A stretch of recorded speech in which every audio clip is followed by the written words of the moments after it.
ya, selain itu juga ada satu hal penting teman-teman. Ketika kita bicara soal kepemimpinan, maka kita punya tanggung jawab untuk bisa memahamkan visi organisasi kepada anggota kita. Ini yang paling berat ya.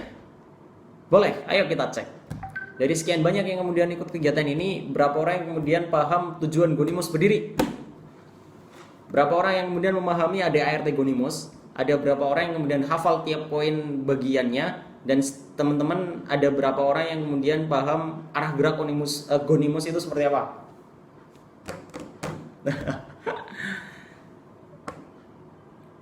Ada pasti, tapi apakah semuanya? Saya yakin tidak. Pun di hampir semua organisasi banyak kemudian yang kita temukan hanya ikut-ikutan misalnya dan lain sebagainya. Maka itu menjadi tanggung jawab seorang pemimpin, seorang leader untuk bisa memahamkan, untuk bisa mendistribusikan visi kepada semua anggotanya. Kenapa ini menjadi penting? Karena ketika mereka tidak tahu visi organisasi mereka tidak tahu tujuan organisasi ini, hanya ikut-ikutan, hanya kemudian menjadi ya pengikut lah ya, hanya follower saja, atau mungkin paling kasarnya ya mereka hanya sebatas menyukseskan program kerja organisasi, maka ini menjadi suatu kesalahan besar, menjadi hal yang fatal. Kenapa? Ya karena mereka tidak akan punya hiroh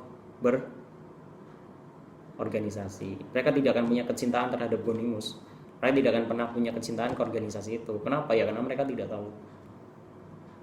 Tidak akan ada yang kemudian dengan bangga memakai seragam Gonimus, misalnya berjalan di lingkungan kampus gitu. Itu tidak akan ada ketika mereka tidak paham sebenarnya Gonimus itu apa. Itu bahkan kadang ada yang ikut suatu organisasi malah kemudian malu, tidak mau menampilkan identitas bahwasanya mereka adalah bagian dari organisasi itu. Kenapa? Ya karena itu ada kegagalan pemahaman visi dari leader kepemimpinan organisasi itu kepada mereka.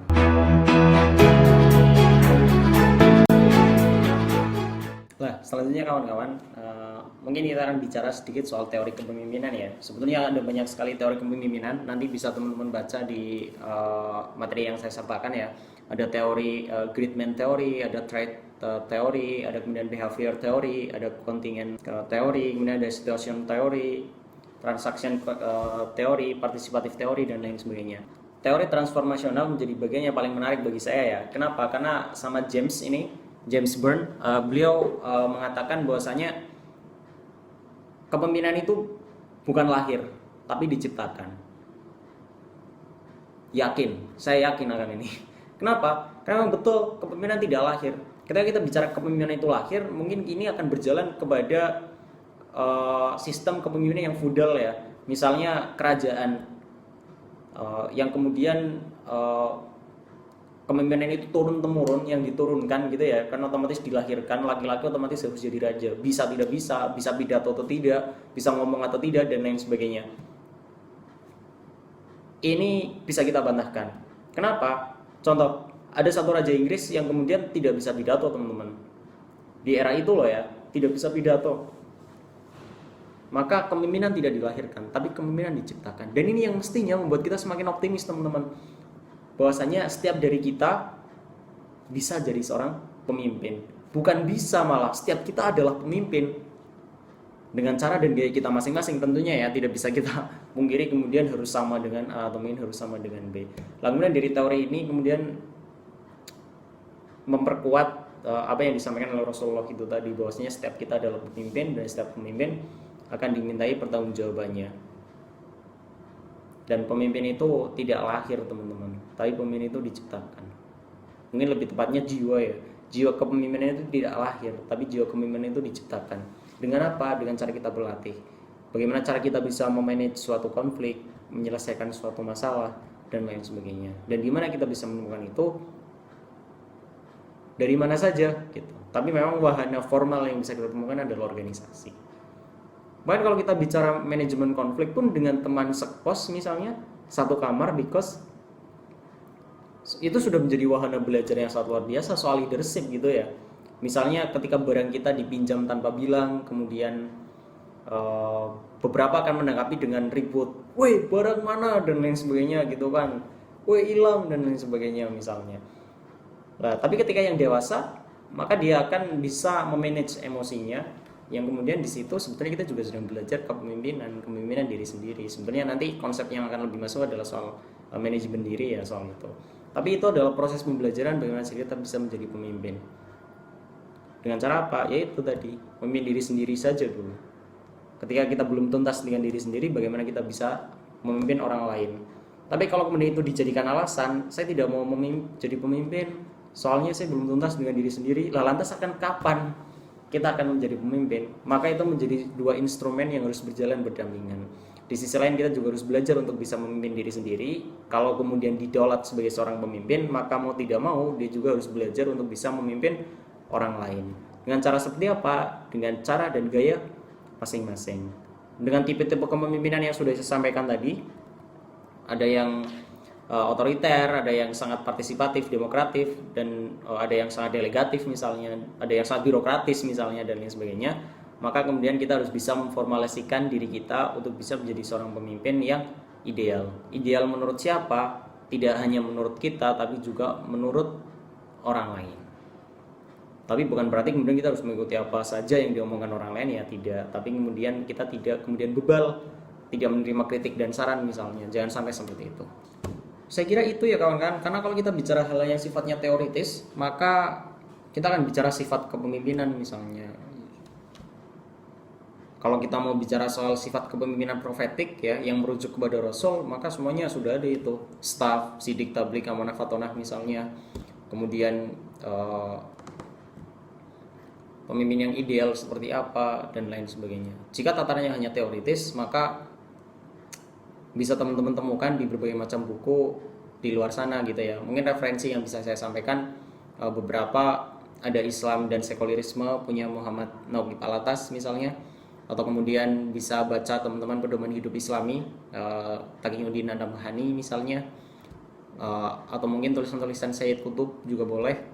Itu yang dari referensi Islam. Kalau memang mau buku-buku yang sifatnya organisatoris, ada rubrik kepemimpinan, apa rubrik organisasi ya, saya sedikit lupa itu ya. Atau mungkin dari Barat ada Isle Principle, Sang Pangeran di Machiavellis kalau tidak salah.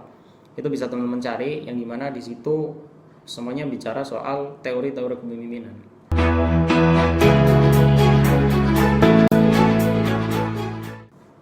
Kita selalu berfokus bahwasanya kepemimpinan adalah seni mempengaruhi. Kepemimpinan adalah seni menggerakkan orang. Kepemimpinan adalah seni memanage sesuatu. Sebetulnya iya, tidak bisa kita pungkiri, tapi ada narasi lain yang sebetulnya ingin saya sampaikan teman-teman. Jika kemudian seni kepemimpinan itu hanya seni mempengaruhi teman-teman, maka yang terjadi adalah suatu bentuk kebobrokan berlanjut. Maksudnya apa? Gini teman-teman, ketika hanya seni mempengaruhi, maka mereka akan bergerak selama kita pengaruhi saja. Ya tidak? Dia akan bergerak ketika kita ajak saja. Mereka hanya akan bergerak ketika kita ajak saja. Itu yang kemudian saya katakan sebagai suatu bentuk kebobrokan kawan-kawan. Kenapa? Karena bagi saya kepemimpinan adalah seni membangun kesadaran. Betul-betul seni membangun kesadaran.